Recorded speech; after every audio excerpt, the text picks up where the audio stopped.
Quand on fait des erreurs, qu'on rencontre des échecs, on fait des bêtises, on se rend compte de l'écart entre être et faire. Et ce n'est pas parce qu'on a fait quelque chose de mal que l'on perd son droit devant Dieu. Nous n'avons pas travaillé pour obtenir le droit d'être justifiés, et nos efforts ne conservent pas cette justification. Restez avec nous dans Jouissez de votre vie.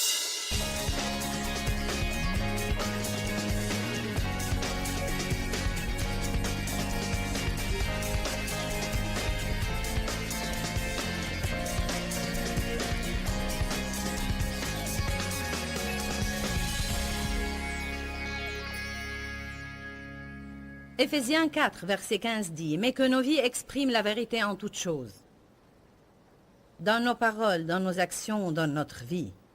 Vivant dans l'amour et la charité, nous grandirons. » Dites « nous grandirons. » De toute manière et dans toutes choses. Dites « de toute manière et dans toutes choses. » Vers celui qui est le chef, la tête, Jésus-Christ, le Messie, loin. Grandissez de toute manière et dans toutes choses. Une fois qu'on a reçu Jésus-Christ comme sauveur, la suite du voyage parle de croissance. La suite du voyage parle de progrès et de changement. Elle parle d'une conviction personnelle, de repentance et de ce que Dieu change en nous.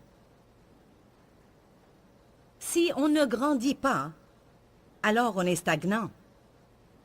On a des périodes de repos durant lesquelles Dieu n'opère rien en nous de particulier. Mais je peux vous dire que tant que nous serons sur terre, Dieu aura des choses à faire en nous.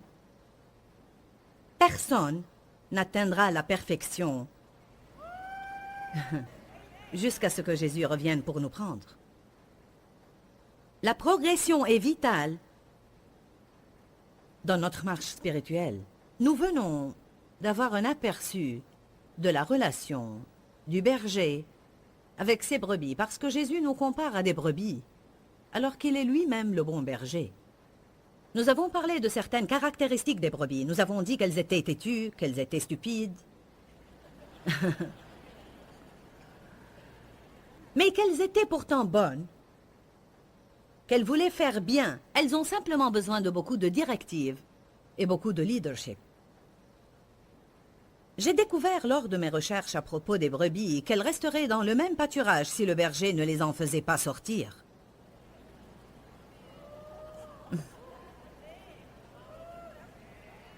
Elles usent du pâturage dans lequel elles sont et elles détruisent la terre qui s'en trouve infestée de parasites. Elles ont besoin d'être déplacées régulièrement afin de rester en bonne santé. Elles restent dans le même pâturage jusqu'à ce que celui-ci devienne une pourriture. C'est-à-dire un endroit dévasté, détruit. Êtes-vous coincé dans un trou dont vous ne pouvez plus sortir? Avez-vous besoin de quelque chose de nouveau, mais vous êtes trop paresseux pour vous lancer? Avez-vous besoin d'un push divin? Certaines personnes ont plus tendance à être contre le changement que d'autres. Certaines sont plus agressives lors d'un changement et certaines réalisent leurs besoins de changement plus que d'autres. Certaines personnalités se contentent de ce qu'elles ont seulement. N'importe quoi, peu importe quand. Mais je ne pense pas qu'elles soient réellement satisfaites à l'intérieur. Je pense qu'il y a quelque chose au fond d'elles-mêmes qui crie pour quelque chose de nouveau. Une croissance, un changement. Dans Deutéronome chapitre 1, verset 6, Dieu parle à travers Moïse et dit « Dis à ce peuple, vous êtes restés assez longtemps près de ces montagnes. » Il leur avait déjà demandé au verset 2 « Pourquoi avez-vous mis 40 ans pour accomplir un trajet de 11 jours ?» Si nous ne désirons pas bouger et changer, cela va nous prendre beaucoup plus de temps d'effectuer notre voyage avec Jésus dans le désert vers la terre promise. Toute personne qui est née de nouveau est sortie de l'esclavage, mais elle passe par une période de désert, qui est une période dans sa vie où elle découvre ce qui lui appartient en Christ, bien qu'elle ne le possède pas encore. Ce que nous possédons de droit ne nous appartiendra pas de fait, car nous avons tout d'abord besoin de changements dans nos vies. En effet, si Jésus nous donnait ces choses avant que nous ne devenions matures, nous ne nous en servirions pas à bon escient. Elles nous feraient du tort au lieu de nous aider. Nous ne confierions pas les clés de notre voiture à un petit de 5 ans. Cela est très simple à comprendre. Nous devons grandir. Quand l'endroit où nous sommes ne nous donne pas le maximum de bénéfices, on a besoin de s'en aller.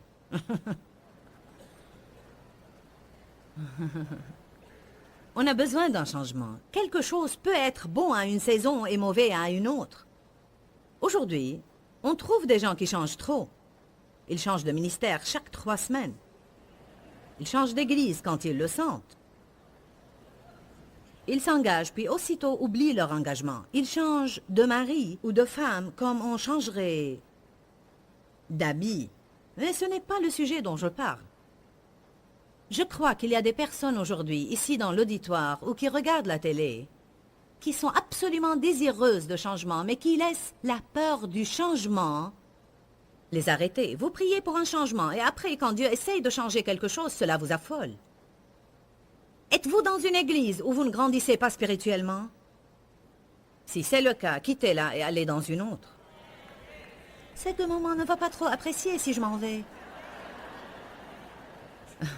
Votre maman n'est pas responsable de votre joie. Quand vous serez devant Dieu le jour du jugement, il ne demandera pas de compte à votre maman. Parce que Romains 14, verset 12 le dit très clairement, « Chacun de nous rendra compte à Dieu pour lui-même. » Maman doit comprendre que l'endroit où elle doit être n'est peut-être pas celui dans lequel vous devez être. Même si l'endroit semble idéal pour elle, ce n'est peut-être pas le lieu dans lequel Dieu veut que vous soyez. De plus, votre destinée dépend peut-être d'un autre endroit vers lequel Dieu vous conduit. On a besoin d'être au bon endroit, au bon moment, faisant la bonne chose avec la bonne attitude. Il me conduit dans les sentiers de la justice à cause de son nom. Qu'est-ce que cela signifie? Si je ne me trouve pas au bon endroit, je ne peux pas glorifier le nom de Jésus. Il me conduit sur le bon chemin pour moi à cause de son nom, afin que je puisse lui donner gloire. Si votre esprit n'est pas nourri là où vous vous trouvez, vous devez prier pour savoir où Dieu vous veut. Et honnêtement, je le dis, même si vous perdez tous les amis que vous avez, vous devez avancer avec Dieu. Quand la nuée s'en va, il vaut mieux s'en aller. Quand elle ne bouge pas, on ne bouge pas. Et quand elle avance, on avance. Je me réfère aux Écritures dans l'Ancien Testament. Lorsque le peuple était conduit par la nuée durant le jour et par le feu la nuit.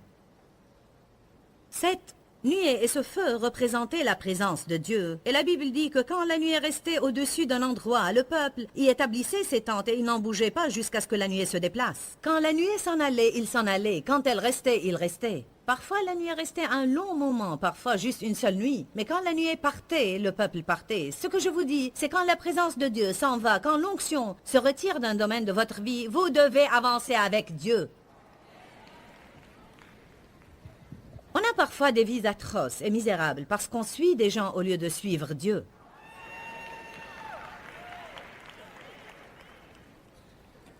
Paul dit dans Galates chapitre 1, verset 10, « Si je cherchais à plaire aux hommes, je ne serais pas maintenant un serviteur du Seigneur Jésus. » Je peux vous dire, si j'avais essayé de plaire à mes amis durant ces 27 années, j'en serais toujours à être fatigué et malade, fatigué et malade, fatigué et malade.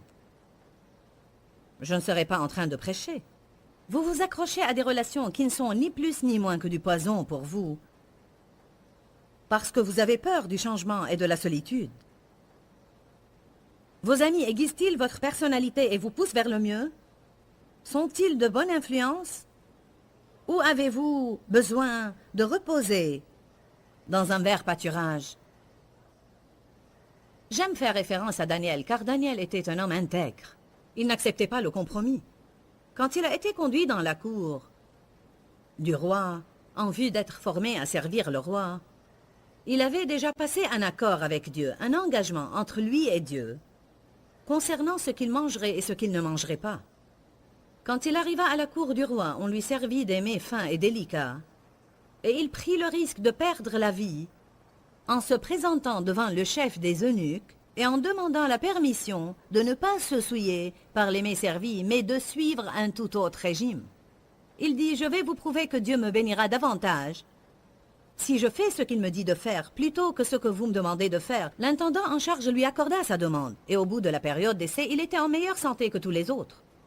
C'est bien de réaliser aussi que Daniel avait de merveilleux amis. Shadrach, Meshach et Abednego, eux aussi ne s'étaient pas prosternés. Passez du temps avec ceux qui refusent de se prosterner. Ne sortez pas avec ceux qui feront des compromis, ou des chrétiens du dimanche qui redeviennent pécheurs lundi matin. Ne traînez pas avec des gens qui veulent faire de mauvaises choses en se trouvant pour cela des excuses. Vous devez avoir les bons amis. Le sentier de la justice, c'est être au bon endroit, au bon moment, faisant toujours la bonne chose et avec la bonne attitude. Je vais répéter. Le sentier de la justice, c'est être au bon endroit, au bon moment, faisant la bonne chose avec la bonne attitude. Si je fais la bonne chose avec une mauvaise attitude, cela ne plaît pas à Dieu. Et si je la fais au mauvais moment, cela aussi ne plaît pas à Dieu. Le temps de Dieu est important. Le bon moment, le bon endroit, la bonne attitude. Je désire prendre quelques minutes, et bien que j'ai plusieurs séries d'enseignements, tous à propos de ce sujet, je ne vais pas procéder comme à l'ordinaire.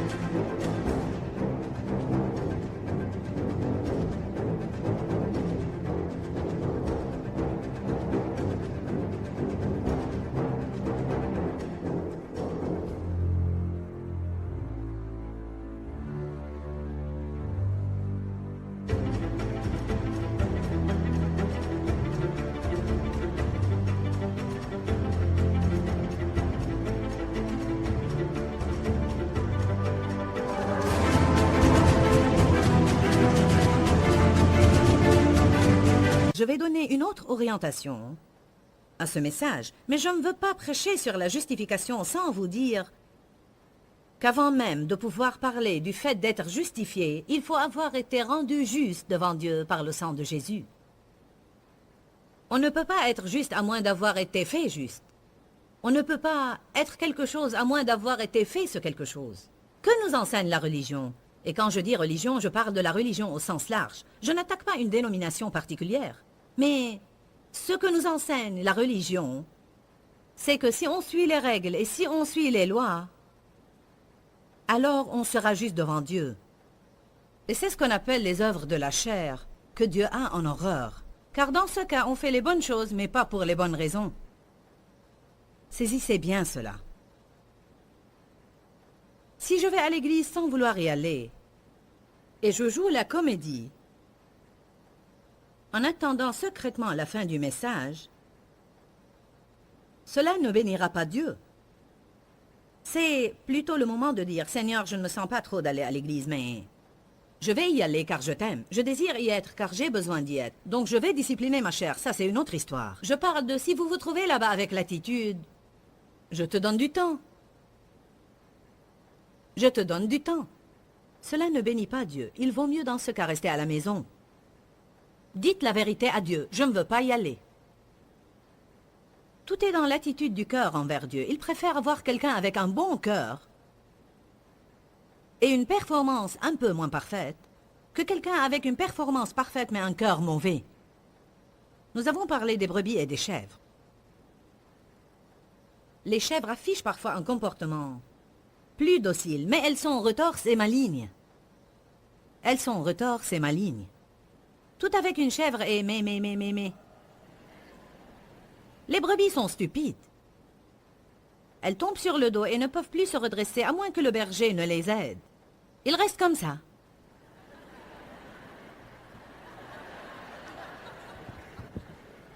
Donc le berger cherche toujours la brebis abattue afin de prendre soin d'elle. Les brebis ont besoin du berger. Elles ont besoin d'avoir un berger. Elles ne pourraient pas survivre sans berger. Elles feraient n'importe quoi sans un berger. Mais ce sont de braves bêtes. Et même si elles sont bêtes, elles ont un bon fond. Bah...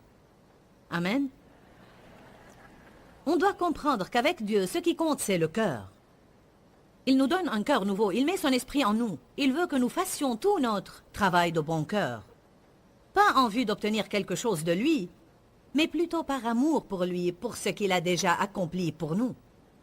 Je veux répéter, on ne fait pas de bonnes œuvres, on ne donne pas nos dîmes et nos offrandes, on ne va pas à l'église, on ne lit pas notre Bible, on ne prie pas, pour bien nous faire voir de Dieu.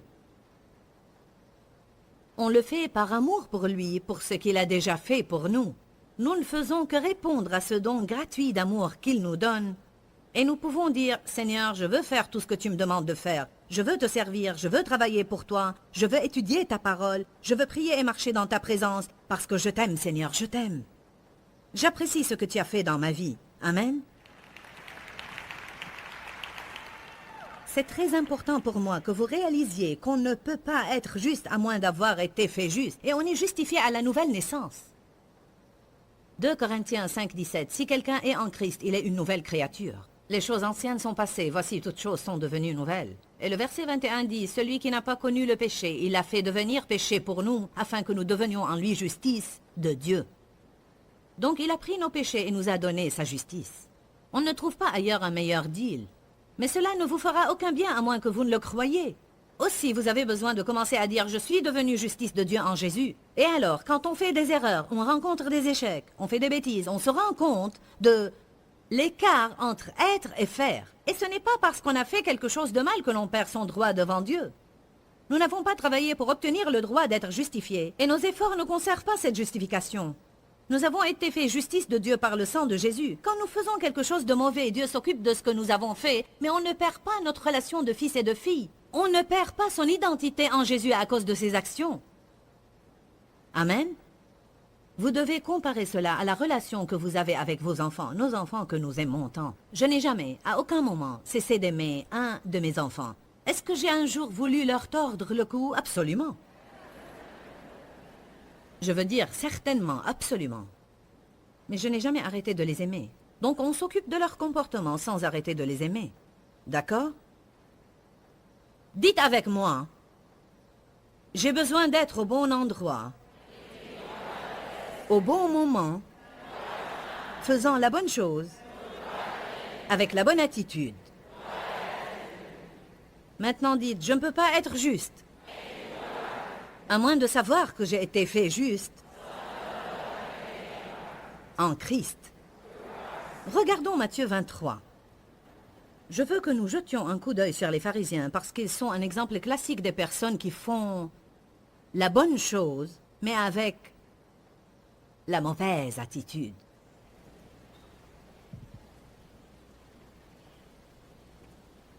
Ils étaient pleins de jugement, ils faisaient tout bien et jugeaient tous ceux qui se trouvaient autour.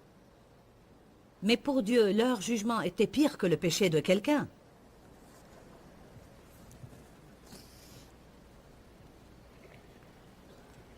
Matthieu 23, verset 25. Malheur à vous. Je ne sais pas de quel malheur il s'agit, mais je n'en veux pas. Malheur à vous, scribes et pharisiens, prétendants et hypocrites, car vous purifiez le dehors de la coupe et du plat, alors qu'en dedans, ils sont pleins de rapines, vols, pillages, exploitation et d'intempérance. Pharisiens aveugles, purifie premièrement l'intérieur de la coupe et du plat, afin que l'extérieur aussi devienne pur. L'extérieur, nos œuvres, ne seront jamais propres, justes et pures, si nous ne le laissons pas tout d'abord purifier nos cœurs. Malheur à vous, scribes et pharisiens hypocrites, parce que vous ressemblez à ces sépulcres blanchis, qui paraissent beaux du dehors et qui au-dedans sont pleins d'ossements de mort. Ne me dites pas que Jésus n'était pas assez direct.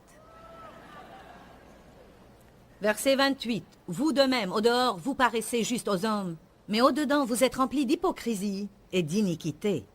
Donc on a besoin de faire la bonne chose à la bonne saison, au bon moment, de rester sur le bon chemin, d'avoir la bonne attitude.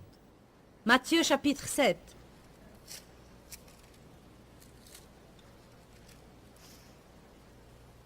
Verset 13.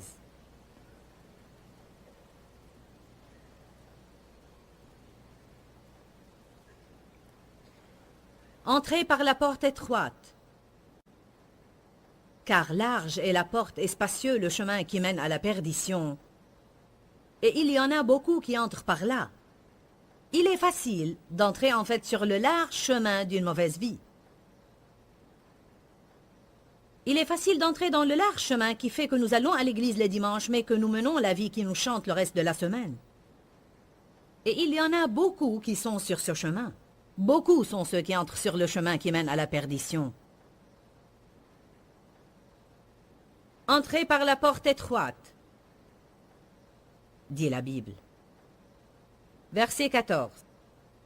Mais étroite est la porte, contractée par les pressions, et resserré est le chemin qui mène à la vie. Et il y en a peu qui le trouvent. Si vous voulez vivre une vraie vie spirituelle, la vraie vie que Dieu désire que nous ayons, si vous voulez jouir de la justice de Dieu, de la paix et de la joie du Saint-Esprit, peu importe quelles sont vos circonstances, vous allez devoir vivre dans un chemin étroit où il ne restera pas beaucoup de place pour votre chair. Ou bien vous pouvez choisir la voie plus large dans laquelle vous pouvez faire ce qui vous plaît. On peut juger, critiquer, dire ce qui nous chante, dire du mal des gens et les traiter d'une mauvaise façon. On peut ne rien donner au royaume de Dieu. Dans cette voie-là, il n'y a qu'à rester indiscipliné et gna gna gna gna gna. Allez à l'église dimanche. Participez aux activités. Aidez les dames âgées à traverser la rue. Peu importe ce que ce soit. Cela ne sera pas en vain quand vous devrez vous tenir devant le trône. Jetons un œil au verset 12, que l'on ne rapproche que rarement des versets 13 et 14, mais qui a tout à voir avec ces deux versets-là. Il dit « Tout ce que vous voulez que les hommes fassent pour vous, vous aussi faites-le de même pour eux, car c'est la loi et les prophètes. » Ce n'est qu'après qu'on parle du chemin large et du chemin étroit. Je crois réellement que la règle d'or, comme on l'appelle, et si on veut vivre conformément à cette règle d'or, serait « Faites aux autres tout ce que vous aimeriez qu'ils fassent pour vous ». Mais je n'y arrive pas tous les jours, j'aimerais grandir dans cela. Si vous vous dites cela, alors il faut choisir le chemin étroit. Il ne s'y trouvera plus de place pour la chair. Est-ce que j'aimerais qu'on parle derrière mon dos? Non. Et moi, est-ce que je parle derrière le dos des autres? Ça m'arrive de faire cela de temps en temps. Ce n'est plus du tout comme j'avais l'habitude de faire d'antan. Mais parfois, Dieu aura à secouer le bâton et nous réprimander. Amen. Est-ce que j'aime quand on me juge? Quand on se mêle de mes affaires et me critique alors qu'on ne sait rien de moi? Rappelez-vous de ce que j'ai dit. Vous savez ce que vous savez, mais vous ignorez ce que vous ignorez. On a vraiment besoin de se rappeler de cela quand on en arrive à juger quelqu'un, parce que c'est sans doute une des plus grandes faiblesses et tendances de l'homme. Si j'étais toi, je ne le ferais pas. Vous ne savez pas ce que vous auriez fait. Et moi non plus, d'ailleurs. Comment savoir ce que nous aurions fait dans une situation à moins d'y être? Nous ignorons ce que nous aurions fait, et peu importe l'opinion que nous avons de nous-mêmes, personne ne peut le savoir à moins de se trouver dans la situation. Il y a dans la Bible des choses qui sont considérées comme bonnes ou mauvaises, et on peut voir des personnes faire ces bonnes ou mauvaises choses. Ce n'est pas qu'il faille se montrer bête et sans opinion.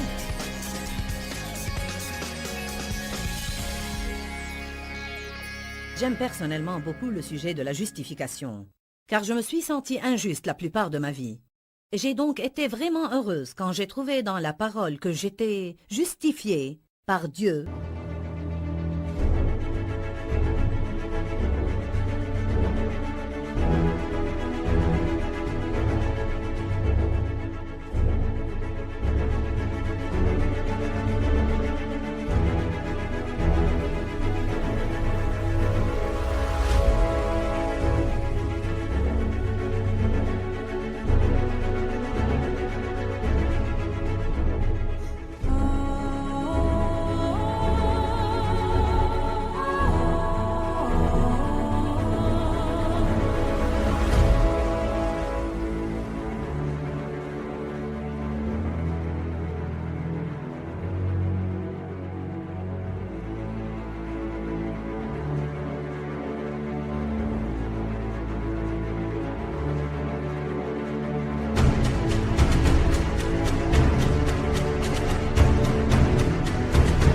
Au moyen du sang, par la mort et la résurrection du Christ, et qu'ayant été rendue juste au-dedans, je pouvais désormais être conduite dans le bon comportement. Je fais en fait référence au psaume 23, et c'est une partie de ce psaume qui dit « Ils m'ont conduit dans les sentiers de la justice ». J'apprécie vraiment le fait de savoir que je peux compter sur le Saint-Esprit pour me garder sur le chemin étroit qui nous mène à la vie. Si vous êtes comme moi, vous vous écarterez parfois de ce sentier. On ne le souhaite pas. Mais comme tout être humain, on a une chair qui prend parfois le contrôle et on en arrive à prendre des décisions qu'on n'aurait pas dû prendre. Mais Dieu merci, il nous a donné son Saint-Esprit pour nous convaincre et nous faire savoir de l'intérieur quand notre comportement n'est pas correct. Et alors nous devons l'écouter, changer et continuer avec lui pour une belle vie. Dis-leur que je les aime. Dans ce livret, Joyce Meyer donne une révélation de l'amour de Dieu pour nous. Pour obtenir ce livret gratuitement, écrivez-nous à Joyce Meyer, boîte postale 40095-6300, Larnaca, Chypre. Ou bien visitez notre site web www.joycemeyerme.org/fr.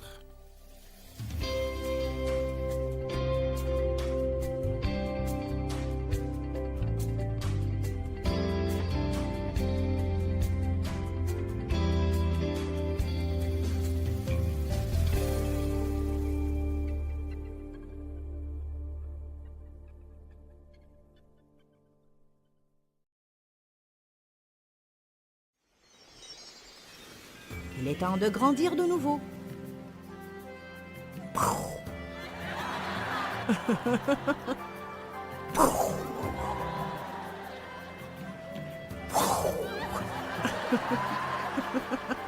Restez avec nous dans Jouissez de votre vie.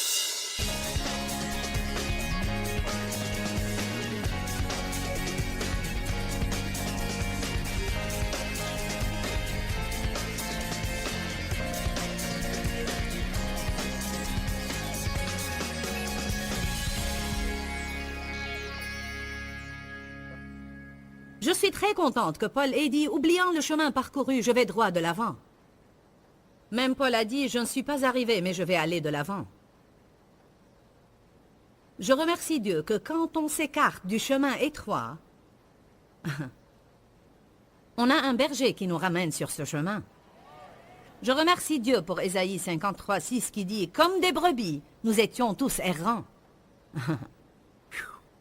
Alléluia.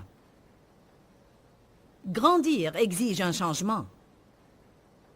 On veut changer, mais ça nous effraie.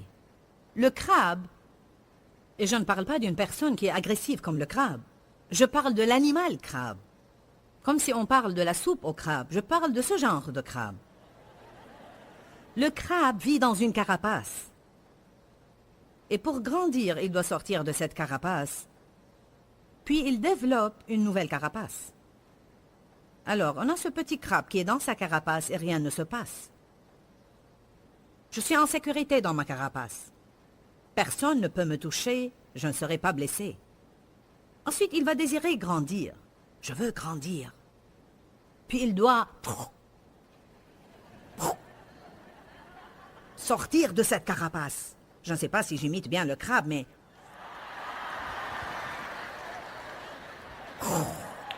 Ce sont ses pas, d'accord? Qu'est-ce que je ne fais pas pour vous?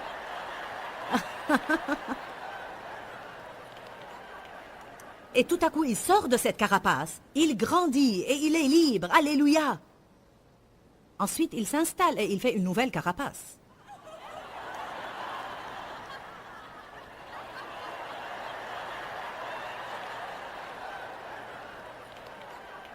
Je suis en sécurité de nouveau.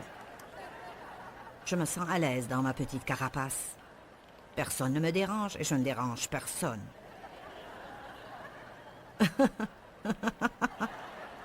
Mais quelque chose l'agite de nouveau. Dieu a donné cela instinctivement au crabe. Il est temps de grandir de nouveau.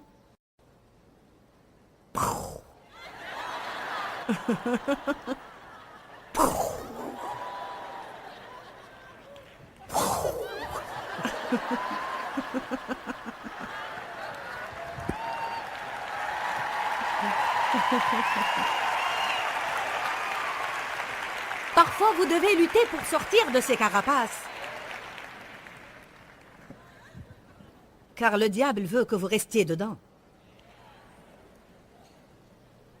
Écoutez cela. Ce processus se répète dans sa vie interminablement, jusqu'à ce que sa dernière carapace devienne son cercueil. Il meurt enfin dans cette dernière carapace. Vous savez, je crois que quand nous refusons de sortir de notre carapace, cette dernière devient notre cercueil. Et même si physiquement on respire,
on est quasiment mort, car on n'est pas en train de jouir de la vie alors que Jésus est mort pour que nous en jouissions. On doit grandir, on doit changer, on doit sortir. Sortez de votre carapace et grandissez. Sortez de votre zone de confort. Vous savez, les gens sont attachés au confort, surtout en Amérique. On est tellement attachés au confort. Amen. Choisissez votre souffrance. Parce que vous allez souffrir. Tout le monde va souffrir, et vous pouvez choisir votre souffrance. La souffrance du changement ou la souffrance de ne jamais changer. Cela mérite d'être écouté. Vous pensez que vous souffrez car toutes les choses changent, mais vous auriez souffert si vous étiez resté dans la même place car vous vous seriez ennuyé à mourir. La vie est un processus interminable de lâcher et de tenir. Vous réalisez ça? Lâcher et tenir. Comment mon ministère a passé, d'où j'ai commencé il y a 27 ans, progressivement. Pendant 5 ans, j'ai enseigné. J'ai enseigné la Bible pendant 2 ans et demi chez moi, tous les mardis soirs, dans la salle de séjour. Dans ma maison à Saint Louis, entre 25 et 30 personnes assistaient à cette réunion. Ensuite, une femme m'a demandé d'enseigner la Bible chez elle, alors je faisais 2 réunions, une le mardi soir et l'autre le jeudi matin. J'ai fait cela pour 2 ans et demi de plus. Ensuite, Dieu m'a dit, laisse cela, je vais faire une chose nouvelle. Et la chose nouvelle que Dieu a faite est que je n'ai rien fait pour 1 an. Il m'a mise de côté. Ma vision était testée, mon rêve était testé, et il me semblait en fait que tout allait en arrière. Mais durant cette année, quelque chose s'est passé en moi, chose qui devait vraiment avoir lieu avant que je ne passe au niveau suivant. Parfois, quand Dieu change des choses dans votre vie, il se peut qu'il y ait des périodes de silence de temps en temps, où il semble que rien ne se passe, mais quelque chose se passe en vous avant qu'il ne soit manifesté pratiquement. Quand je regarde à travers les fenêtres de ma maison, les arbres semblent morts, morts, plus morts que la mort. Mais pendant tout l'hiver, alors que je les regardais, la sève se formait pour la croissance du printemps. Et soudainement, le temps va changer, le soleil va briller et les nouvelles feuilles, les nouvelles pousses, les nouveaux fruits vont paraître sur ces branches. Si et seulement si quelque chose se passait à l'intérieur de cet arbre tout l'hiver. Peut-être que vous passez dans un hiver de votre vie, mais quelque chose se passe en vous. Laissez Dieu faire en vous ce qu'il veut faire pour qu'il puisse faire à travers vous ce qu'il veut faire. J'éprouvais des sentiments d'insécurité et d'inquiétude dans ma vie. Je me comparais avec les autres personnes. Et je sentais que je n'étais pas une femme ordinaire et je subissais en réalité une très grande tension. Tu n'es pas comme nous. Qu'est-ce que tu as? Car je ne m'intéressais pas à ce à quoi la plupart des femmes s'intéressaient parce que Dieu m'encourageait et m'appelait à faire autre chose. Je préférais rester à la maison et chercher Dieu au lieu d'aller boire un café et faire des commérages sur les voisins. Mais les gens vous jugeront pour cela. Si vous essayez d'être pieux, les gens vous jugeront pour cela. Si vous essayez d'avoir une relation plus profonde avec Dieu alors que vos amis ne veulent pas le faire, ils vous jugeront pour cela. Eh bien, tu penses que tu es meilleur que nous? Modèle de vertu. Qui sait que je dis la vérité? Après cela, j'ai commencé à aller à une nouvelle église à Saint-Louis qui regroupait vers 30 membres à l'époque. Et à la fin, j'ai donné des leçons bibliques intitulées « La vie dans la parole ». Et j'ai fait cela pour 5 ans. Je suis devenu un pasteur associé, j'ai enseigné au collège biblique, et j'ai appris des choses en m'asseyant et en regardant. J'ai été ordonné dans cette église. Ensuite, Dieu m'a dit une nuit quand je me suis arrêté devant l'église, « J'en ai fini avec toi ici. » C'était une période très pénible dans ma vie, et pour 1 an, Dieu me demandait de partir alors que je restais. « Que veux-tu que je fasse? Va et je te montrerai. » Il m'a dit, « Étends ton ministère vers le nord, le sud, l'est et l'ouest. » Mais Seigneur, personne ne me connaît. J'étais à l'aise dans ma carapace. Les gens me connaissaient là-bas. J'avais un bureau, j'avais une place pour garer ma voiture et un siège avec mon nom dessus. J'étais respectée et j'étais admirée. Je savais tout ce qui se passait et j'aimais beaucoup cela. Je sentais en mon fort intérieur que j'étais avec le bon groupe.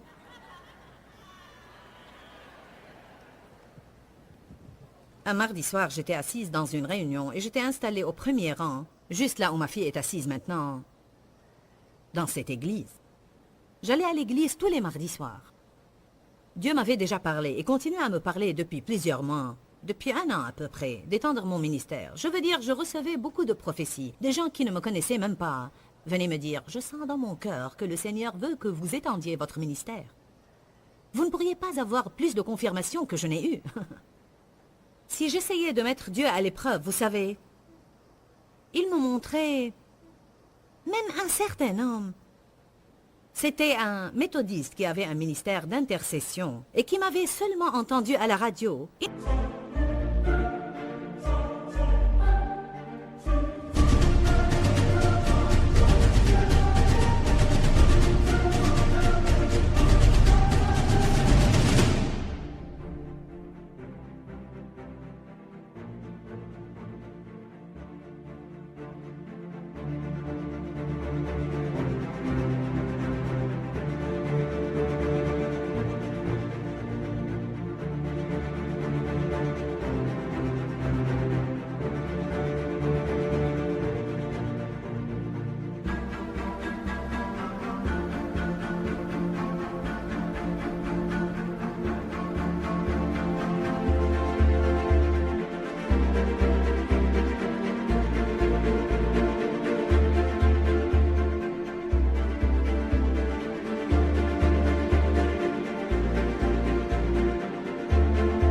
Je ne savais pas que Dave était un très grand joueur de golf et que je jouais au golf avec lui. Et il est venu et il m'a apporté une balle de golf. Il a dit, je priais pour toi et Dieu m'a demandé de te donner cette balle et de te dire que je t'ai vu mettre cette balle de golf sur un thé et la lancer et ton ministère a décollé tout comme une balle de golf décolle.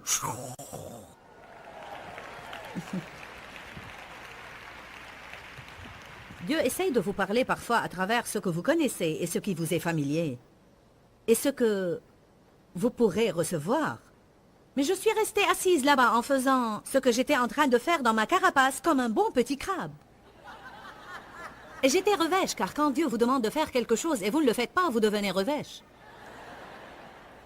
Amen. Écoutez cela. Quand il y a quelque chose qui ne va pas en vous, vous trouverez toujours quelque chose qui ne va pas dans les autres. Oh.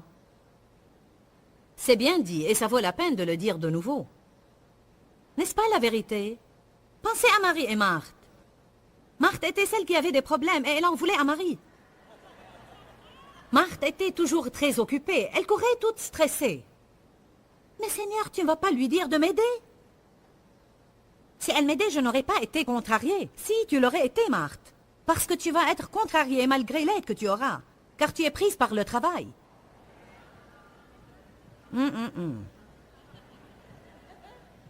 Allez de l'avant. J'ai senti que le Saint-Esprit a littéralement crié après moi un soir durant une réunion. « Qu'est-ce que tu fais ici ?» J'ai dit « C'est mardi soir, Seigneur, je suis à l'église. » Je t'ai dit il y a 1 an de partir d'ici. Je suis finalement parti. Au nord, au sud, à l'est et à l'ouest. J'ai commencé des réunions au nord, au sud, à l'est et à l'ouest de Saint-Louis. Je vous dis la vérité, c'est tout ce que je savais faire. 50 personnes venaient à cette réunion, 60 à celle-ci, 70 là-bas. J'ai laissé une réunion hebdomadaire qui regroupait 400 femmes à chaque fois, et maintenant j'ai 50, 60, 70 personnes. Et j'ai pensé, qu'est-ce que j'ai fait? Ensuite, on a commencé à passer à quelques stations de radio, et enfin, il nous était possible d'aller à Kansas.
Avoir une réunion car on passait à la radio là-bas.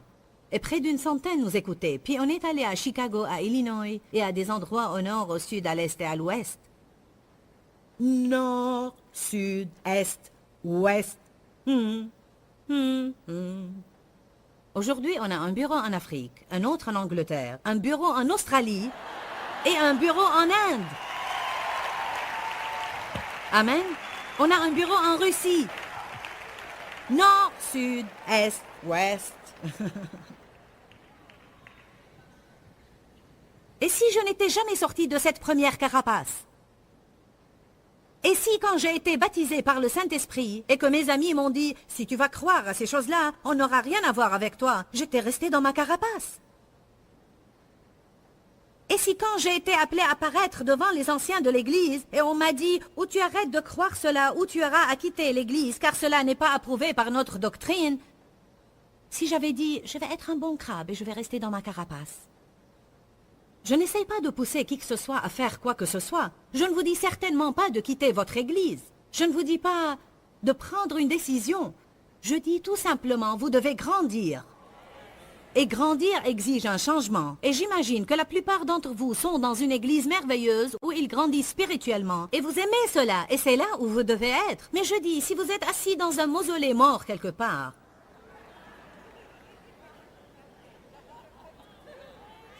où tout le monde invite le pasteur à déjeuner tous les dimanches,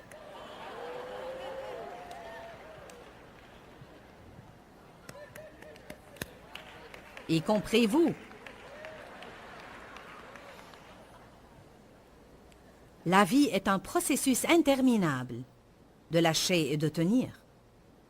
On passe de l'enfance à l'adolescence, de l'adolescence à l'âge adulte. On quitte des amis, on va à l'université, on quitte ses amis, on revient chez soi, on obtient un travail, on se marie, on quitte ses parents. Quand on a des enfants, on cède notre liberté. Ma fille m'a appelé hier et m'a dit « Je crois que je commence à avoir une révélation ». Elle vient d'accoucher de jumelles et elle a dit « On a les 2 bébés dans notre chambre maintenant ». Et elle a dit « Le temps que je les allaite, elles se mouillent. Alors on leur change les couches. Ensuite, elles font leurs besoins et on leur change les couches de nouveau. Ensuite, il faut les habiller comme il est recommandé à l'hôpital. Il faut les emmitoufler de 2 couvertures et ainsi de suite. Alors dès qu'on en a fini, la première a faim de nouveau. » Je crois qu'elle attend avec impatience que sa maman, ou sa sœur, ou d'autres personnes viennent l'aider un tout petit peu. Et ça fait seulement 2 jours.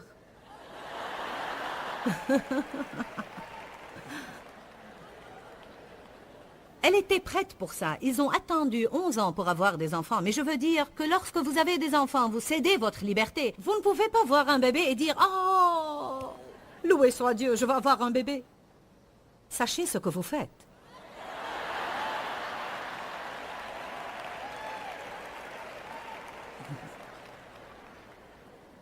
Ensuite, ses enfants grandissent et ils quittent. Et puis, on a à s'adapter à toute une nouvelle vie. Mais ma fille a 4 enfants, celle qui est là, Laura. Et elle disait récemment, en fait, dans peu de temps seulement, Emily, qui est le bébé, sera à l'école. Alors elle pense déjà comment cela va affecter sa vie et comment elle va passer son temps. Alors on est toujours en voie de changement. Changement continu. Il y a des saisons dans notre vie. Les choses changent avec l'âge. Les niveaux d'énergie changent. Les désirs changent. Comme j'aime rester à la maison. Je veux dire, pour des années, je voulais sortir. Pour des années, je rentrais d'un des séminaires que je faisais. Et on faisait même plus de sessions que maintenant. Dès que je rentrais chez moi, je voulais sortir et me promener dans les centres commerciaux, alors que maintenant, je veux juste m'allonger sur le fauteuil. Tout ce que je veux faire maintenant, c'est rentrer chez moi, prendre une douche et m'étendre sur le fauteuil comme ça. J'ai entendu Creflo Dollar dire, il y a 2 semaines à la télé, ma mère m'a dit une fois, le jour viendra où tu ne voudras être nulle part qu'à la maison. Et il a dit, j'ai pensé, oh non, je ne vais jamais être comme ça, ce serait ennuyant d'être tout le temps à la maison. Mais maintenant, tout ce que je veux faire, c'est rester à la maison. Est-ce qu'il faut sortir ce soir? Avec l'âge, votre corps change. Tout ce qui était un jour là, vous vous réveillez un matin et vous le trouvez là-dessous.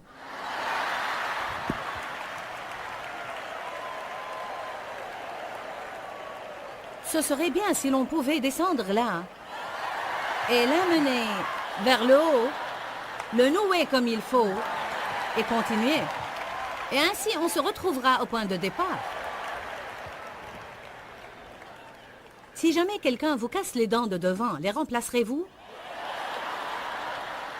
Vous vous êtes fait percer les oreilles? Vous n'êtes pas venu sur Terre avec des trous dans les oreilles. Si vous êtes, disons, une femme, et vous avez 30 ans, et vous commencez à devenir chauve, est-ce que vous ferez planter des cheveux? Je serai la première à le faire. Allez. Mais quelle est la différence? C'est la stupidité du jugement. On se permet de faire certaines choses pour soi-même, mais si on ne se permet pas de faire autre chose et quelqu'un d'autre les fait, alors ce n'est pas juste. Orgueil, O-R-G-U-E-I-L. L'orgueil précède la chute. Dites ceci, j'ai à m'occuper d'assez d'affaires personnelles. Je n'ai pas à me mêler des affaires des autres. On doit apprendre à prier pour les choses et laisser Dieu s'en occuper. Oubliant le chemin parcouru, je vais droit vers les bonnes choses qui sont de l'avant. Cela n'est pas facile, mais c'est la façon de Dieu. Il me conduit dans les sentiers de la justice.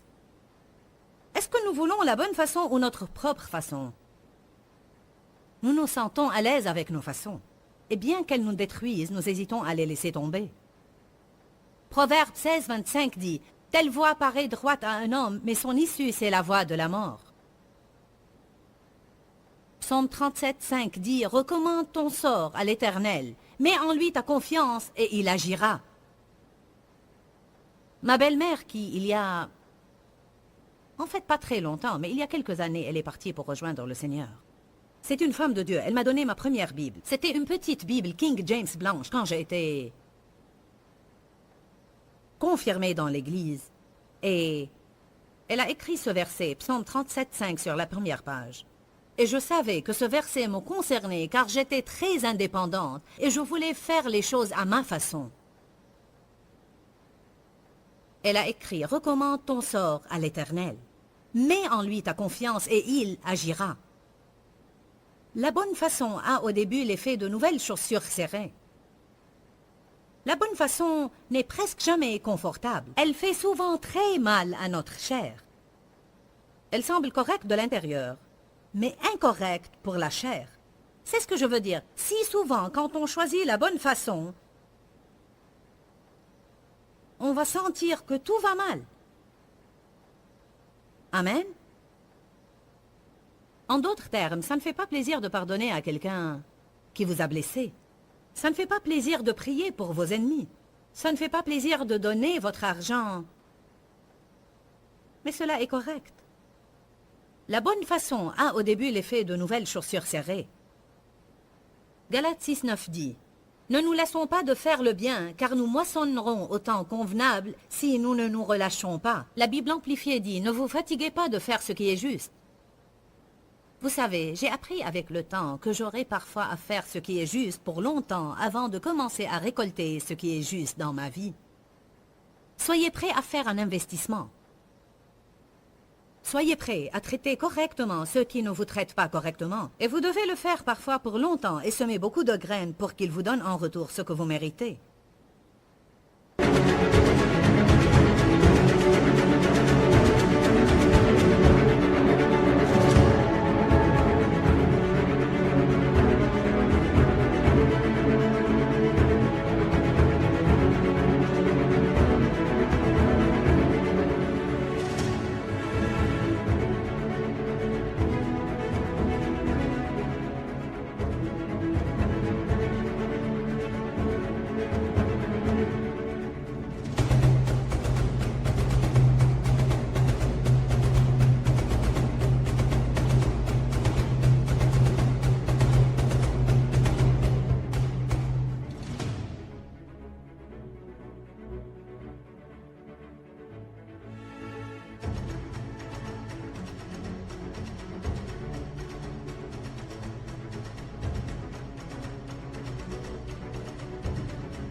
Allez. Il y a une valeur incomparable à faire ce qui est juste pour le simple fait qu'il est juste. Quand Jésus est allé pour être baptisé par Jean, Jean a dit « Je ne suis pas supposé te baptiser ». Et Jésus a répondu « Fais-le pour accomplir tout ce qui est juste ». En d'autres termes, c'était la bonne chose à faire. Allez un peu à Éphésiens 6. Oh mon Dieu, je dois conclure. Donnez-moi une minute. Car je ne peux certainement pas arrêter au milieu du sermon. Le temps passe rapidement quand on passe de bons moments. Éphésiens 6, on va juste lire quelques versets. « Enfants, obéissez à vos parents selon le Seigneur, car cela est juste. » On n'a pas à tout aimer ou à tout comprendre, on obéit simplement. Amen. Verset 2. Honore et apprécie ton père et ta mère. C'est le premier commandement avec une promesse, afin que tu sois heureux et que tu vives longtemps sur la terre. Il est juste que vous ayez de l'estime pour vos parents, même s'ils ne vous ont pas élevé de la meilleure façon. Même si vos parents vous ont mal élevé, honorez-les. J'ai subi cela et Dieu m'a finalement dit, tu es vivante, n'est-ce pas? Pense à ce que tu as obtenu et non à ce que tu n'as pas obtenu. Et fais ce que je te dis. Non pas parce que quelqu'un le mérite ou que tu as envie de le faire, mais parce que cela est juste. Et si tu fais ce qui est juste, je te bénirai. Allez. Il est écrit, serviteurs, obéissez à vos maîtres, car cela est juste devant Dieu. En fait, j'aime personnellement beaucoup le sujet de la justification, car je me suis sentie injuste la plupart de ma vie. J'ai donc été vraiment heureuse quand j'ai trouvé dans la parole que j'étais justifiée par Dieu au moyen du sang, par la mort et la résurrection du Christ, et qu'ayant été rendue juste au-dedans, je pouvais désormais être conduite dans le bon comportement. Je fais en fait référence au psaume 23, et c'est une partie de ce psaume qui dit « Il me conduit dans les sentiers de la justice ». J'apprécie vraiment le fait de savoir que je peux compter sur le Saint-Esprit pour me garder sur le chemin étroit qui nous mène à la vie. Si vous êtes comme moi, vous vous écarterez parfois de ce sentier. On ne le souhaite pas. Mais comme tout être humain, on a une chair qui prend parfois le contrôle et on en arrive à prendre des décisions qu'on n'aurait pas dû prendre. Mais Dieu merci, il nous a donné son Saint-Esprit pour nous convaincre et nous faire savoir de l'intérieur quand notre comportement n'est pas correct. Et alors nous devons l'écouter, changer et continuer avec lui pour une belle vie. Je ne sais pas où vous en êtes dans vos vies. Vous êtes peut-être en train de penser « Joyce, j'ai fait trop de fautes. Même si j'écoute Dieu maintenant, je n'arriverai jamais à remettre l'ordre dans ma vie. » C'est exactement ce que le diable veut que vous pensiez. Dis-leur que je les aime. Dans ce livret, Joyce Meyer donne une révélation de l'amour de Dieu pour nous. Pour obtenir ce livret gratuitement, écrivez-nous à Joyce Meyer, boîte postale 40095-6300 Larnaca, Chypre. Ou bien visitez notre site web www.joycemeyer.org/fr.